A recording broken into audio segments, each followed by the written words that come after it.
Hi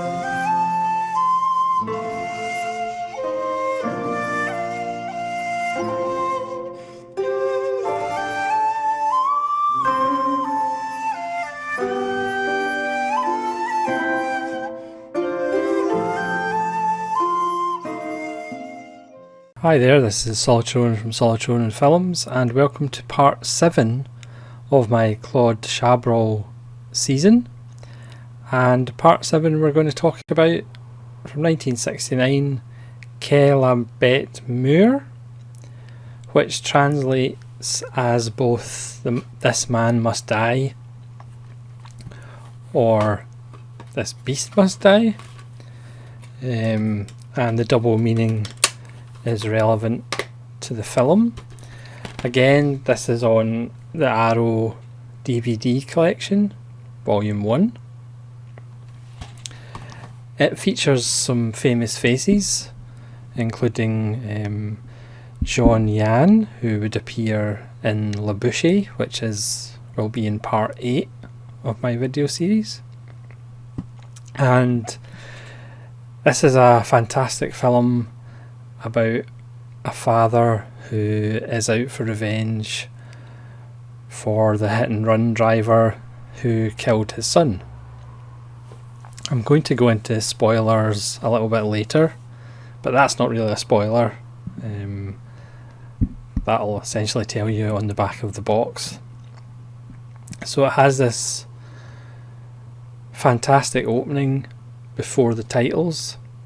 It opens with a small boy in a yellow Mac playing on the beach in a fairly overcast grey day, and it's intercut with a speeding car. So those of you who have watched films for any amount of time know what's going to happen, but it's very long and drawn out. The car is shot from above, so part of the roof and the bonnet or hood for any North American viewers out there almost fills the whole frame. It's shot very much like a Predator, not in Arnold Schwarzenegger's sense. So this is long and drawn out, and then obviously the car and the young boy meet with tragic results, and then the credits start. So already Chabrol is showing off with a really technically impressive opening.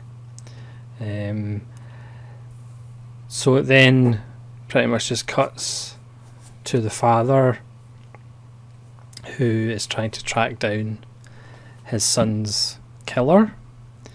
The police kind of get nowhere. He keeps a diary, and we hear his internal monologue, which is also quite good because it also gives us a little bit of exposition, but it's not, explicitly here's some exposition. He's just talking about what he's doing and what he's thinking, because he has this idea that maybe whoever was in the accident then damaged their car a second time to cover up for the hit and run. So he gets into his head that maybe it's somebody who has a garage or is a mechanic and would know how to repair front wings.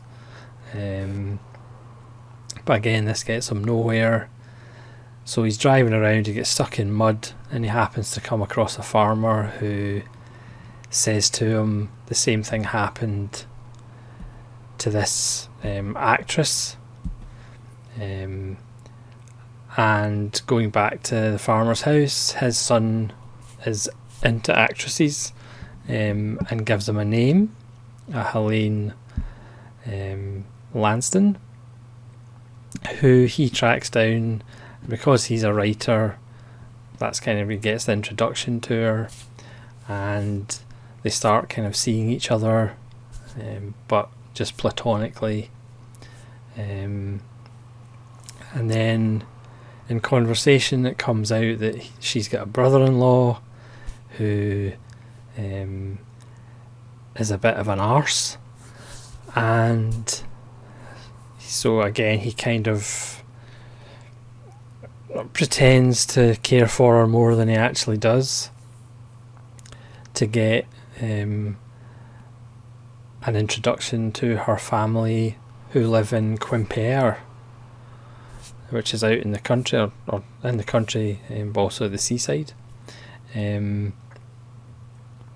So he ends up going under the guise, using his pen name, to this family, who are a bunch of interesting characters. Again, familiar faces to other Chabrol films. And there's a great scene as all the family is ready and waiting for Paul, who is the brother-in-law, to arrive, and there's a beautiful shot while the family lined up and the way they're sitting, a beautifully framed shot as Paul enters, and he's a bit of a boor, and he throws things at his son and he criticises the cooking, and he's pretty much a not very nice guy. So automatically we're kind of like, yeah, I think he probably deserves to die. It turns out that the son, Philippe, almost hates him as much as the father does, Charles, of the boy who was killed.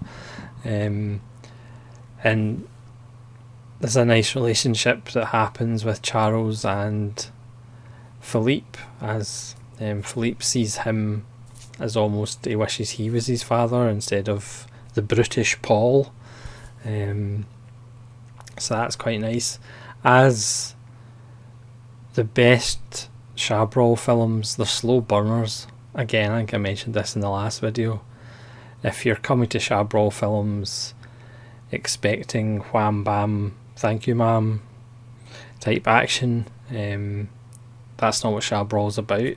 Chabrol is about lulling you with these slow burning situations and scenes, and then there'll be like great moments of dialogue or tension breaking events that'll kind of snap you out of it.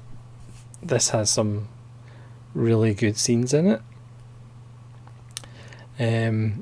So there's a great scene in the seaside when they're all out searching for crabs, and throughout the first kind of part of the film and his kind of relationship with Helene, he hasn't got to the fact where she admits that she was actually in an accident, but she kind of admits that on the beach, and Chabrol kind of cuts all the exterior sound, and it's quite a beautiful scene as they're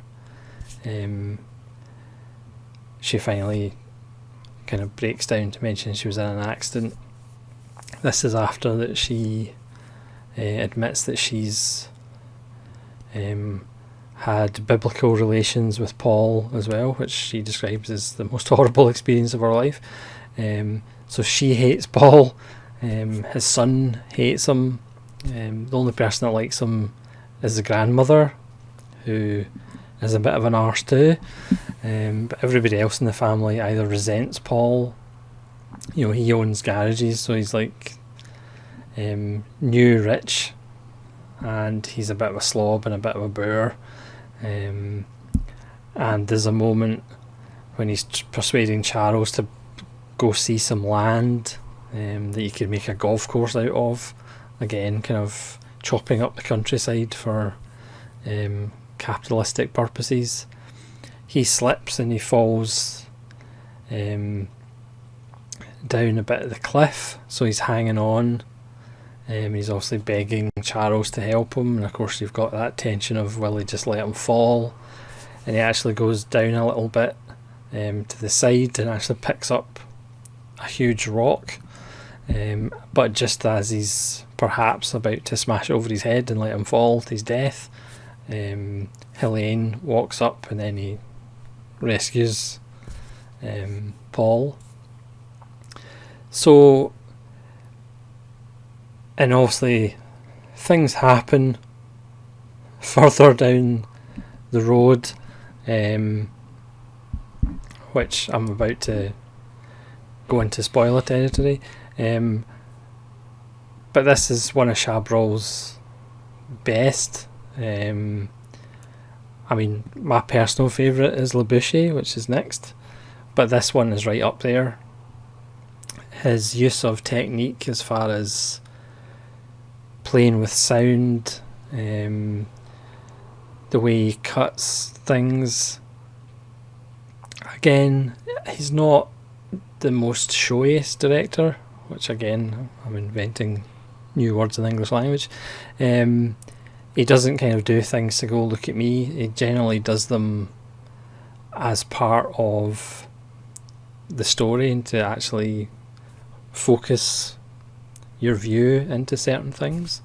There are great scenes, and it has a wonderful ending which makes both interpretations of the title, it all becomes clear. So I'm going to talk about more of the film now, but with spoilers. So if you haven't seen the film, stop the video, go watch the film, and then come back and watch the rest of the video. Or if you're not interested in the film at all, then obviously don't bother. So I'm just going to mention spoilers. So I will give you 5 seconds to pause the video before I start. So 1 Mississippi, 2 Mississippis, 3 Mississippi, 4 Mississippi, and 5 elephants. Okay, so he saves Paul falling off the cliff, but then he has the idea of buying a boat and taking Paul out on the boat, and Paul is terrified of the sea. So he takes him out in the boat, and of course you think, right, Charles has got him where he wants him, and then as the sea gets choppier, obviously a little bit of metaphor, Paul produces a gun and pretty much turns the table on Charles, saying that he found his diary, which pretty much has his entire "I'm going to kill him, I'm going to kill him, I'm going to kill him" written in it. And he says if anything happens to him, he'll go to the police with it. So it's a lovely little twist that now the tables have turned on Charles, and Paul demands that he leaves. So it pretty much cuts to Helene and Charles leaving, and it's another one of Chabrol's great scenes. Strange enough, tension involving food. They're at a restaurant and they order the duck. You get nice close-up views of the duck coming, and Charles actually tells Helene who he is and why he's after Paul, which is again a beautiful scene as she breaks down. I mean, she even just drops her cigarette. She's just like, and then she actually says, "Let's go back and I'll help you kill him," which is quite nice, because she actually has stronger feelings for Charles than he actually does for her, which again is an interesting dynamic. And then there's a news report on the television that Paul's actually been poisoned and he's dead. So they both kind of get up from the table and walk towards the television and just kind of stare at the television. So the man that he wanted to kill has actually been killed by perhaps somebody else. So the news report says that the police are looking for both of them, so they both go back to the house, and the police are waiting for him. And obviously the grandmother is saying that he did it, and obviously the police have his diary. So it's just got, I'm going to kill him, I'm going to kill him, I'm going to kill him. So it's got his whole motive there. But again, that's another great scene with him and the police inspector saying, you know, just because I've written it down doesn't mean I've actually done it. And he's almost fighting back a smile. You know, the police officer does say, you know, you are filled with joy. But at the same time, the police inspector does say, I understand your motives. You know, we're not monsters. We are like human after all. We understand, you know, this man killed your son. But still, the law's the law. So I should have maybe said that Paul has, he takes medicine because he seems to have a little bit of irritable bowel syndrome. So this bottle, they think that's what's been poisoned and that's missing. So they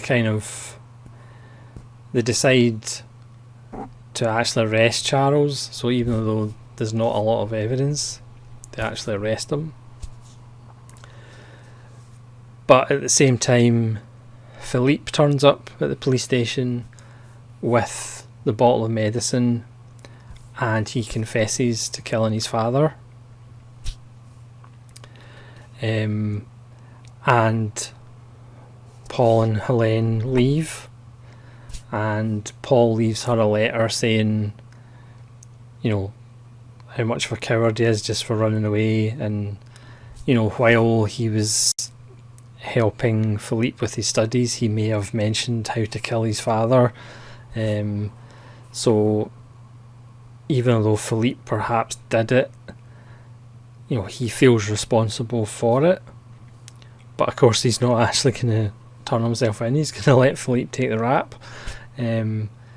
Because again, it's a lovely twist, the fact his son was killed by this guy who is killed in turn by his own son.